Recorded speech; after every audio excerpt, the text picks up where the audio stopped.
আসসালামু আলাইকুম ভিউস। আমার গাছের বড়ই, বাড়ির গাছের বড়ই 20-30 কেজির বেশি হবে, 30 কেজিই হবে। পাইছি মোটে আধা কেজি। সব বাইরের ছেলেরা বাচ্চারা পাইরে পাইরে খেয়ে ফেলছে। বাড়িতে না থাকলে যা হয়। এখন ছেলে শেষমেশ কড়াগুলাই পাইরে নিয়ে আসছে। বড় হওয়ার আগে মানুষ নিয়ে যাচ্ছে, খেয়ে ফেলতেছে। কী করবে?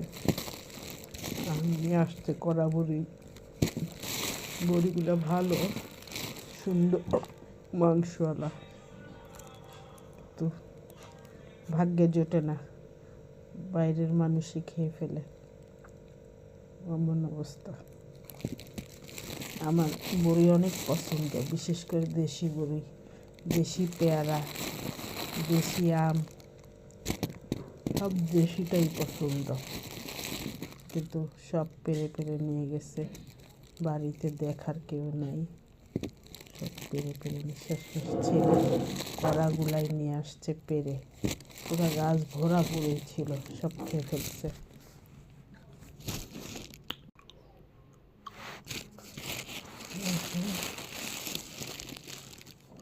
নিজে না থাকলে কোনো জিনিসই রাখা যায় না। যেখানে বলি বড়িগুলির জন্য আফসোস লাগতেছে।